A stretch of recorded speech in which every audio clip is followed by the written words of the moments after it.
ফিরআউন যেমন স্বৈরাচার ছিল, এত দুধর তো কথা না, মানে তো নজর পড়ার মতো। আপনি 5 কেজি ধরলেও তো অনেক, শেষ না, অনেক দূর। তো বাদশার নজর পড়ে গেছে। বেনজির ভুট্টো আছে না, খালি একটু রাস্তার পাশে ফাঁকা জমি এক দাগে দেখছে তো ওই জমি দখল করে নিছে, নিজে কিনেনি। এরকম নেতাকর্মী ছিল। গত 16 বছর মানুষের জমি আত্মসাৎ করেছে, এমন জবরদস্তি করে নিয়ে নিছে, এরকম আছে, ছিল। একজনের ভোগ দখল করা জমি ঘের আর একজন এসে দখল করে নিয়ে গেছে, কি হয়েছে? রাজস্ব দিয়েছে। এরকম ফালতু লোক ছিল কি ছিল না? ক্ষমতার অপব্যয় করে এই দখলদারিত্ব করেছে। বাদশাহ যখন দেখলেন সামান্য একটা গাভীতে এত পরিমাণ দুধ হয়, অথচ আমি একজন বাদশাহ, আমার রাজপ্রাসাদে এমন কোন একটা গাভী নাই যাতে 2 কেজি ওভার করে। এ গরু যে কোনো ছলে বলে কৌশলে হোক, এ গরু আমার চাই চাই। জানে যে জঙ্গলে বসবাস করা একজন কৃষক, তার মনে হয় বাজার ঘাটে ইত্যাদিতে যাওয়া সম্ভব হয় না। কোনো কিছুই যদি না হয়, মাছ তরকারিও যদি না হয়, সে 1 গ্লাস দুধ পান করে, 2 গ্লাস দুধ পান করে তার জীবন ধারণ করতে পারে। ও আমি কোটি টাকাও দিলে ও কোনোদিন আমাকে গাভী দিবে না। তাহলে এর একটা জঙ্গি মামলা দিয়ে দিতে হবে সাজায়, কি বলেন? একটা জঙ্গি মামলা যদি দেওয়া যায়, বা যুদ্ধ অপরাধী, মানবতা বিরোধী দিয়ে কোনো কায়দায় আন্তর্জাতিক ট্রাইব্যুনালে যদি এর মামলা বসানো যায়, তাইলে গাভীটা কার হবে? আমার হবে। আন্তর্জাতিক ট্রাইব্যুনাল তো গঠন হয় নাই, কিন্তু পরিকল্পনা সাজানো হয়ে গেছে। একটা লোক জুলুম করে পারেনি, তার প্রভাবের কথা আমি বলছি। জুলুম করে পারেনি, জুলুমের নিয়াত করছে। উনিকে আমি আগে রাজপ্রাসাদে যাইনি, এরপরে কাদের আছে কোথায়, আসাদুজ্জামান কামাল আছে কোথায়, এদেরকে ডেকে একটা বৈঠক করে যে এদেরকে একটা জঙ্গি সাজায় ওই গাভী আমার এনে দে। এক গাভীতে 30 কেজি দুধ, তার মানে কি? এই গাভী একমাত্র থাকার উপযোগী হচ্ছে বঙ্গভবনে। এ কি ওই জঙ্গলে থাকা যায়? কথা বলেন। এই গাভী কোথায় মানায়? বঙ্গভবনে মানায়। সেই গাভী জঙ্গলে গেল কি করে যে 30 কেজি দুধ দেয়? আপনি কি মনে করছেন রাবি রাইসুল মুফাসসিরিন আব্দুল্লাহ ইবনে আব্বাস রাদিয়াল্লাহু তাআলা, এর কি করা যাবে না? তো 2-1 কেজি কম বেশ হলে হতে পারে, সেইটা বিষয় না। এত সুন্দর গাভী তোর কাছে থাকবে কেন? কথা বলেন ঠিক কিনা? পরিকল্পনা সাজিয়েছে।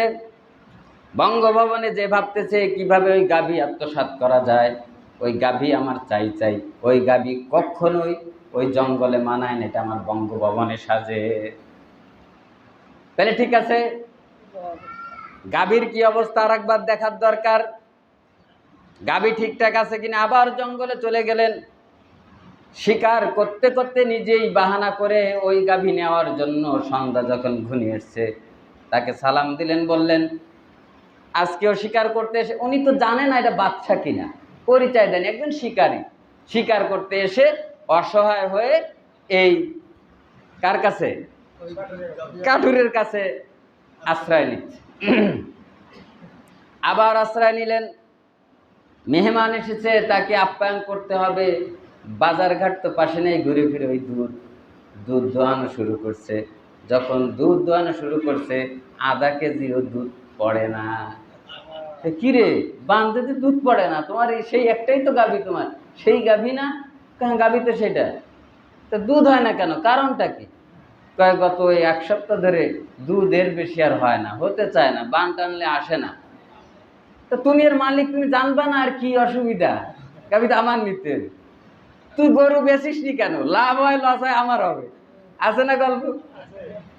গরু আমার বিক্রি করতে পারিনি, দামে কম ঘুরে নিয়েছি, ডাকাত কি কয় তুই গরু বেচলি না কেন? লাভ লস যা হবে আমার হবে, তুই গরু বেচলি না কেন? নাউজুবিল্লাহ বলেন। এই তুমি চিকিৎসা করো না কেন? কি হয়েছে, সমস্যা কি? তিনি বললেন গরু ঠিকঠাক আছে, গরুর কোনো রোগ বেলাই নাই, কিন্তু সমস্যা অন্য জায়গায় কি? আমার মনে হয় এদেশের জালিম বাদশা মানুষের পরে জুলুম শুরু করেছে। খাইছে তো? তৎকালীন সময় তো মানুষ এত খারাপ ছিল, জুলুম করে তাতে এই 16 বছরের মতো করছে নাকি? তাদের ভিতরে তো একটা মানবতা ছিল, এর তো মানবতাই নেই। এখন বাদশার খাইছে তো, আমি তো জুলুম করে পারিনি। তার আগে ঘটনা হয়েছে কি, বাড়িতে বড় এক ইলিশ কিনছি। আচ্ছা, ইলিশ মাছ খাইলে বর্তমানে ইলিশ খাচ্ছি না কাতলা খাইছি বোঝা বড় মুশকিল। আমাদের এই কাজী বাজার ইলিশ তাও টুকটাক বোঝা যায়। শহরে আমি 2 বছর ছিলাম তো, ইলিশ কিনছি তো বুঝি না এটা কি চাবাস, কি চাবাস এটাই বুঝি না, কি মাছ, বুঝছেন? আল্লাহ, ইলিশে চাবান দিয়ে দেখি আগের পূর্বের স্বাদ। কিরে, এইবার বোঝা গেল জালিম শাসকের অত্যাচারের থেকে লোক ভাবছে ইলিশের স্বাদ আবার মনে হয় ফিরে আসতেছে। সুবহানাল্লাহ বলেন। তখন আমার এই আব্দুল্লাহ ইবনে আব্বাসের ঘটনা মনে পড়ে গেল। এবার বুঝতে পারছেন? বাড়িতে সবজি লাগাতো, লাউ, কদু, তারপরে শসা। তো মারাত্মক কীটনাশক ব্যবহার না করলে তা ওই ফল ধরে না। আপনার বিশ্বাস না হলে যান বাড়িতে, কোনো কীটনাশক ছাড়া সুন্দর সুন্দর শসা ঝুলে আছে। আমি তো ছিঁড়ে ছিঁড়ে কয়েকটা খাইলাম, এত ফসল হচ্ছে কেন কীটনাশক ছাড়া? আব্দুল্লাহ ইবনে আব্বাস রাদিয়াল্লাহু তাআলা আনহু বলেন, এই বাদশা চিন্তা করল, হায় রে আল্লাহ, জুলুম শুরু করে পারিনি, জুলুমের নিয়াত করেছিলাম। সঙ্গে সঙ্গে গাভীর বাটের যদি দুধ কমে যায়, যদি জুলুম করতাম তাহলে কি হতো? তাহলে কোনো অঞ্চলের কোনো বাদশা যদি মানুষের পরে জুলুম করে, এর প্রভাবের ক্ষতি সমস্ত জীব জানোয়ারের পরেও পড়ে। আব্দুল্লাহ ইবনে আব্বাস রাদিয়াল্লাহু তাআলা আনহু বর্ণনা করেন, বাদশা চলে আসলেন, রাত্রে আল্লাহর কাছে তওবা করলেন, আল্লাহ, আমার ভুল হয়েছে, আমি আর প্রজাদের সাথে এরকম জুলুম করব না। গাভীটা সামান্য একটা গাভী, এত কেজি দুধ দেয়, আমার লোভ হয়েছিল, সেই লোভের কারণে আমি পরিকল্পনা আটছি কি কায়দায় ওর জিনিস নেওয়া যায়, ওরে কিভাবে জঙ্গি বানানো যায়, কোন ছলে বলে কৌশলে ওর গাভীটা কিভাবে আত্মসাৎ করা যায়। এটা আমার ভুল হয়ে গেছে, আপনি আমাকে মাফ করে দিন, ওই গাভী আমার দরকার নাই। চলে আসলেন উনি। চলে এসে ভাবতেছেন, তওবা তো করলাম, তা গাভীর অবস্থা কি আরেকবার তো জানার দরকার, তাহলে তৃতীয় আরেকবার মেহমানদারি না হয়ে পারা যাবে? আব্দুল্লাহ ইবনে আব্বাস রাদিয়াল্লাহু তাআলা আনহু বর্ণনা করেন, এই জালিম শাসক, বলা যায় না জালিম শাসক, তারপরে নিয়ত করছে, এই শাসক তৃতীয়বার আবার তিনি শিকারে গেলেন, গিয়ে আবার ছলে বলে কৌশলে তিনি আবার সন্ধ্যা করে ওই বাড়িতে আবার উপস্থিত হলেন। গিয়ে বলতেছেন, আজকেও যেতে পারিনি, একটু তোমার বাড়িতে মেহমানদারি হতে চাই, আশ্রয় নিতে চাই, থাকেন। এরপরে মেহমানদারি ঘুরে ফিরে সেই দুধের বাদ ধরে টানতেছে, অঝরে দুধ পড়তেছে, কিরে, এখন তো আরো বেশি হয়। এর আগে প্রথমবার যা হয়েছিল তার থেকে আরো বেশি হচ্ছে, ঘটনা কি? কিরে, এটা কি তোমার সেই গাভী কিনা? কয়, হ্যাঁ সেই গাভী। এ সুস্থ হয়ে গেল কি করে, আবার সুন্দর করে দুধ দেওয়ার কারণ কি? কয়, আমার মনে হয় জালিম বাদশা তার জুলুম বন্ধ করে দিয়েছে। সুবহানাল্লাহ। এজন্য আমরা চাই না দেশের রাষ্ট্রপ্রধান যিনি হবেন তিনি সমস্ত গণমানুষের মানবতার কল্যাণে কাজ করবেন। আর তিনি যদি বিদ্যমান, আরে জুলুম করা তো দূরের কথা, তিনি যদি বিন্দুমাত্র জুলুমের নিয়ত করেন, তাহলে প্রত্যেকটা মানুষ এবং জীব জানোয়ারের পরে এর প্রভাব পড়বে। কথা বলেন ঠিক কিনা? জালিম বাদশা কেঁদে দিলেন, আর কৃষককে বুকে জড়িয়ে নিলেন, বললেন যে দেখো, না না না, জুলুম করা লাগে নাই, বাদশা জুলুম করে নাই। জুলুম, এই জনপদে যদি কোনো রাষ্ট্রপ্রধান যদি জুলুমের নিয়ত করে, তারপরেও মানুষের প্রভাব পড়ে। আমার পরিচয় তুমি নাও, আমি হচ্ছে এই রাষ্ট্রের অধিপতি, আমি এই রাষ্ট্রের প্রধানমন্ত্রী। আমি শুধু নিয়ত করেছিলাম, তোমার গরুটা দেখে আমার পছন্দ হয়েছিল, আমি বঙ্গভবন এটা নিয়ে যেতে চেয়েছিলাম, তার ফলাফল এই হয়েছিল, তুমি আমাকে ক্ষমা করে দিও। সুবহানাল্লাহ। তাহলে জুলুম করা লাগে না, জুলুমের এমন একটা প্রভাব বিশ্ব জগতে একটা নড়াচড়া পড়ে যায়। এজন্য জুলুম শাসক আর দেখতে চাই না, নিজেরাও মানুষকে জুলুম অত্যাচার করতে চাই না, অন্যায়ভাবে মানুষের জমি দখল করতে চাই না, অন্যায়ভাবে মানুষকে একটা থাপ্পড় দিতে চাই না। আরে নেতা 2 দিন নেতা হয়েছে, রিক্সা রিক্সাওয়ালার সাথে আর গরিবের সাথে। কথা বোঝেন নাই? হ্যাঁ রে, ভাবে চটে উঠছে, চায়ের আনা পয়সা নাই, কোন জায়গাতে একটা প্যান্ট খয়রাত করে নিয়ে আসছে, কালো একটা চশমা কোন নেতার ফেলানো, তাই মুছে মুছে চোখে দিছে, আর ঠ্যাঙের পরে ঠ্যাং দিয়ে রিক্সায় আইছে। এসে ভাড়া দেওয়ারও যোগ্যতা নাই, নেতাগিরি করে, ভাড়া দেওয়ার যোগ্যতা নাই।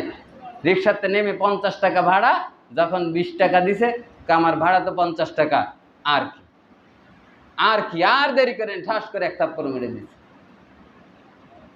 এজন্য আল্লাহ তাআলা বলেন, তোমরা মাজলুমের নীরবতাকে ভয় করো, মাজলুমের নীরবতাকে ভয় করো। তুমি রিক্সাওয়ালাকে একটা থাপ্পড় দিয়েছো, রিক্সাওয়ালাও যদি তোমাকে একটা থাপ্পড় দিয়ে দেয়, তুমি বেঁচে গেলে। কিন্তু রিক্সাওয়ালা যদি চুপ হয়ে যায়, রিক্সাওয়ালা যদি থেমে যায়, মাজলুম যদি নীরবতা পালন করে, মনে করো তোমার অবস্থাটাই। এই জন্য মাজলুমের নীরবতাকে ভয় করো। জোর করে একজনের জমি দখল নিয়েছো, সে মাজলুম কোনো কথা বলেনি, সে যে নীরব থেকে গেল, এটা তোমার জন্য বড় ক্ষতিকর। মাজলুমের নীরবতাকে তুমি ভয় করো। এজন্য সত্য, আমার বাপ যদি অন্যায় করে, আমার এই সৎ সাহস রাখতে হবে যে বাপ, এটা তুমি ভুল করছো। কোনোদিন তার ওই অন্যায়ের পক্ষে সাক্ষ্য দেওয়া যাবে না। আবার সন্তান যদি ভুল করে, আর বাপ যদি তার পার্সিয়ালিটি করে, তার বিচার আছে না।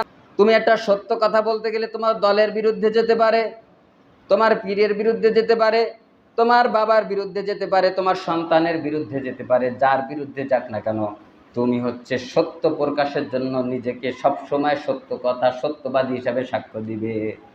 এটা কি দেয় মানুষ?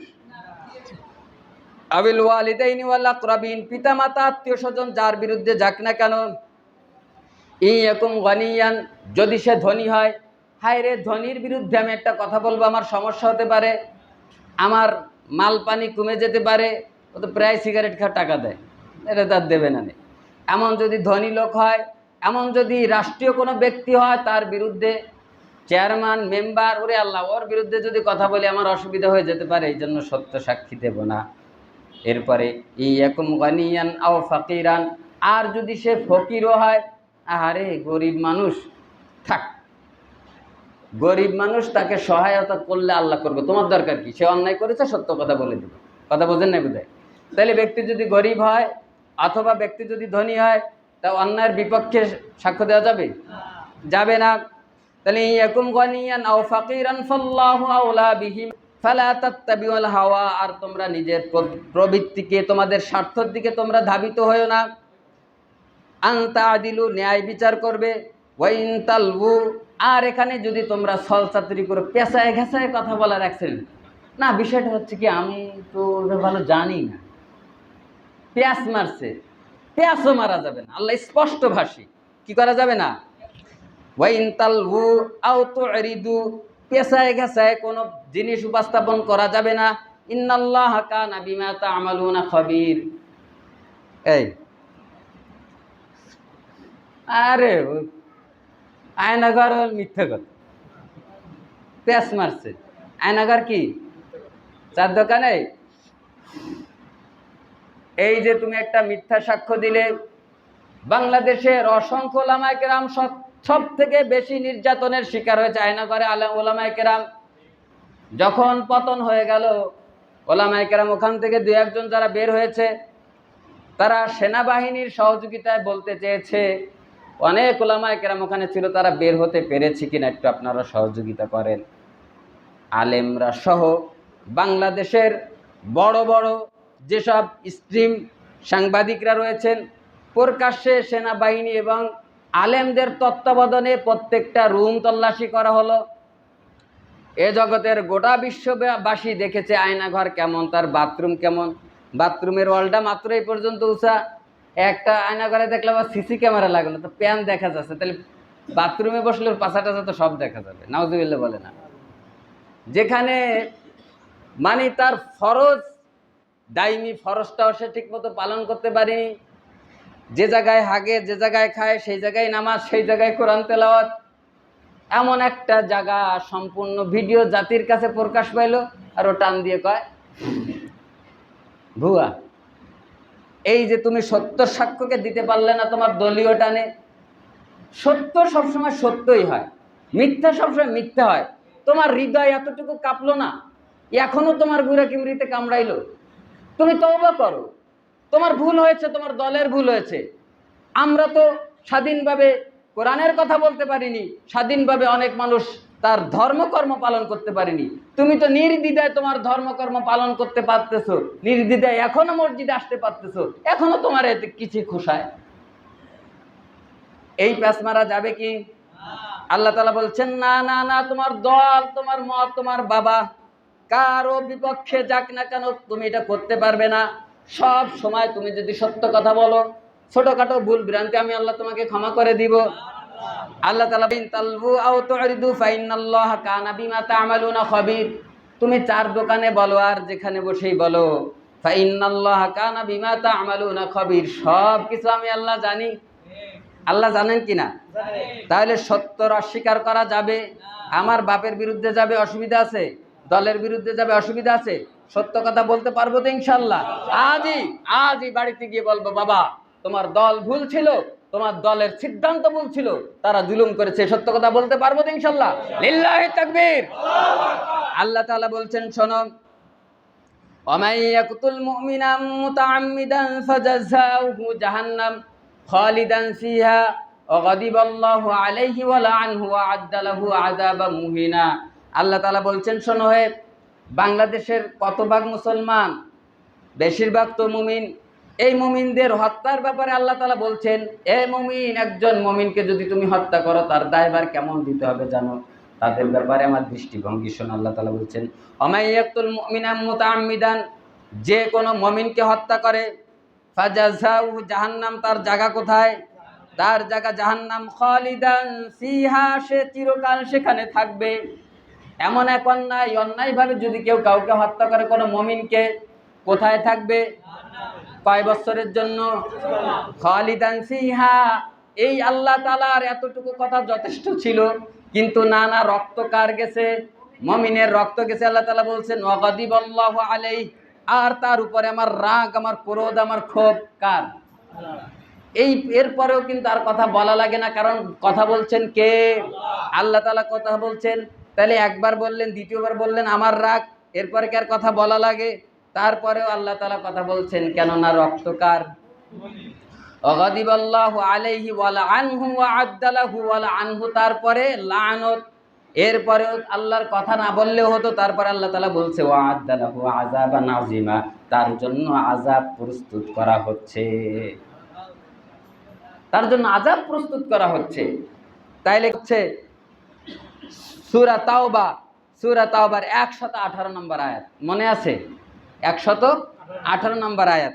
এমন বয়কট যে কোনো মুমিন তাদেরকে সালাম দেয় না, কেউ কথা বলে না। আর আল্লাহ রাসূল নির্দেশ দিয়েছেন, যাও, তোমাদের স্ত্রীরাও তোমাদের সাথে থাকতে পারবে না, পাঠায় দাও। একেবারে একা রাস্তা দিয়ে হেঁটে যায়, আর একদিকে মুখ ফিরায় নেয়। কয়দিনের বয়কট? এরপরে আল্লাহ তাআলা তারা এমনভাবে তওবা করেছেন, আল্লাহ তাআলা তাদের তওবা কবুল করে ক্ষমা করে দিয়েছেন। সূরা তাওবার কত নাম্বার? 18 নম্বর আয়াত। পারবো কিনা এই জন্য বলে রাখলাম, পরে আপনারা দেখে নিতে পারবেন। এখন আর একটা আয়াতে ঢুকে গেছি, এটা শেষ করি, সময় থাকলে ওখানে একটু টাচ দিব। ওই ঘটনাটা তাবুক যুদ্ধে ডেকেছিল, যায়নি, বুঝছেন, মুসলমান। তুমি যখন তোমার নেতা নির্বাচন করবে, তুমি যখন তোমার দল করবে, প্রত্যেকটা জিনিসের আমার কাছে হিসাব দিতে হবে। তোমার দলপতি যদি মানুষের কাছ থেকে জোর করে পয়সা নেয়, সে যদি নারীবাজি হয়, মদখোর হয়, এই পাপের ঘাট তোমারও আসবে। তাহলে আমি কেন এই দল করতে গেলাম? আমার লাভ কি? আমার দল থেকে কয় টাকা দেয়, বরং দলের জন্য আমার জীবন যায় অনেক সময়, আছে না নাই? দিলে একটা সিগারেট দিতেই পারে কি? আল্লাহ তাআলা বলছেন, হাসরের ময়দান যখন কায়েম হবে, নেতা আর কর্মীদের ভিতরে ঝগড়া হবে। আপনারা কত ঝগড়া দেখেছেন, ডায়েসের ভিতরে, এসির রুমে, টক শোর মধ্যে অনেক সময় ঝগড়া লেগে যায়। কালামানিকের সাথে ঝগড়া লাগলো এক নারী সাংবাদিকের, দেখছেন না? এই তুই রাজাকার, কেন আমি মুক্তিযোদ্ধার সন্তান। ঝগড়া আছে না নাই? ঝগড়া আছে। কিন্তু এই ঝগড়াটা কোথায় হবে বলেন তো? জাহান্নামের মধ্যে হবে, জাহান্নামের ভিতরে হবে। আল্লাহ তাআলা বলছেন, ওয়াইয ইয়াতাহাজ্জুনা ফিন নারি ফায়াকুলু দুআফা, আল্লাহ তাআলা বলছেন ওয়াইজিয়াত হাজুন, হাজুন না মানে হচ্ছে তারা ঝগড়া করবে। ওয়াইজিয়াত হাজুনা ফিন্নার, কোথায় ঝগড়া হবে? ফিন্নার, ফি মানে মধ্যে, নার মানে জাহান্নামে। ঝগড়াটা কোথায়? এসি রুমে। কোথায় হবে? ফায়াকুলু দুআফা, দুআফ দাঈফ, দুআফুন মানে হচ্ছে দুর্বল কর্মী। কথা বুঝতে পেরেছেন? কর্মীরা ঝগড়া করবে। ফায়াকুলু দুআফা, কুল তারা বলবে, দুআফা সেই সকল কর্মীরা, লিল্লাযিনা ইসতাকবারু, এর চাইতে আর বাংলা বলা লাগবে? কানের ফুটার মধ্যে যদি না যায়, তারপরে যদি চার দোকানে সমালোচনা করে, বয় ডাক কিন্তু হয়েই যাবে, বলে দিলাম। এরপরে স্পষ্ট আল্লাহ কি বলবে বলেন? আপনাদের বুঝতে সমস্যা হলে বলেন, শব্দের অর্থ করে করে দিচ্ছে, আর কোনো সমস্যা আছে? তাহলে এই কর্মীরা বলবে ওই দলীয় নেতাদেরকে, ফায়াকুলু দুআফাউ লিল্লাযিনা ইসতাকবারু, ইস্তেকবার মানে সেই প্রভাবশালী নেতা। কে? ইস্তাকবারু, দাম্ভিক, আরে বাবা অহংকারী সেই নেতা। তাদেরকে বলবে ফায়াকুলু দুআফাউ লিল্লাযিনা ইসতাকবারু, সেই সকল নেতাদেরকে দুর্বল কর্মীরা বলবে, এ ঘটনা এখনো ঘটে নাই, আল্লাহ তাআলা আমাদের সহায়, সেই জন্য আগে থেকেই প্রশ্ন ফাঁস করে দিয়েছেন। আল্লাহ তাআলা আমাদের বোঝার জন্য যে আমি কোন দল করব, আওয়ামী লীগ, বিএনপি, জাতীয় পার্টি, জামাত, হাত পাখা, চরমনাই, কি করবা বুঝে শুনে করো। তোমার দলের তোমার নেতার অবস্থা কি, আর তোমার অবস্থান বুঝে নেতাও তার কর্মী যাচাই করবে বুঝে শুনে। মাঝে কোন দল, জামাত ইসলাম কইছে না কোন এই মুহূর্তে কোন নতুন সদস্য নেওয়া হবে না, যাচাই বাছাই করে। এখন ফিট বাছাবা, যাচাই বাছাই করে হবে। তা আল্লাহ তাআলা বলছে কি, তোমার কর্মী নির্বাচনের ক্ষেত্রেও যাচাই বাছাই, আর কি নেতা নির্বাচন করতেও যাচাই বাছাই। ঘটনা কি এখনো ঘটেছে না ঘটবে? আল্লাহ তাআলা ভালোবাসেন বিদায় বলে দিয়েছেন। আল্লাহ তাআলা বলছেন ফায়াকুলু দুআফাউ লিল্লাযিনা ইসতাকবারু, সেই সকল নেতাদেরকে বলবে, ইন্না কুন্না লাকুম তাবা, পৃথিবীতে তো আমরা তোমাদের অনুসরণ করতাম, তোমাদের কথা শুনতাম, তোমরা যা বলেছো তাই শুনেছি। তোমরা সব সময় এসি রুমে থাকতে, আর আমরা সব সময় রাজপথ গরম করেছি। গুলি যখন এসেছে আমাদের বুকে লেগেছে, আমরা জীবন দিয়েছি, আমরা রক্ত দিয়েছি, আর তোমরা বসে বসে এসির ভিতরে। রাজপথ আমরা দখল করেছি, হাজার হাজার মানুষ হত্যা হয়েছে, রক্তপাত হয়েছে, আর তুমি হেলিকপ্টারে করে দাদাবাবুর দেশে বলাইছো। এইবার ওই জায়গায়ও ধরা খাইলাম, তাই এই জায়গায় অন্তত একটু বাঁচাও। কি নরেন্দ্র মোদীরে ফোন দিয়ে দিল, মোদী তোমার তো অনেক বড় গদি, তাইলে এখন বাঁচাইতে যদি নাকি হবে? আল্লাহ তাআলা বলছেন ইন্না কুন্না লাকুম তাবাআন ফাহাল আনতুম, আমরা তোমাদেরকে অনুসরণ করতাম, সব কিছু করতাম তোমাদের অর্ডারে। কত আলেমদের পিছনে হাত বেঁধে হাত কড়া লাগাইছি। খালিদ সাইফুল্লাহ বৃদ্ধ মানুষ,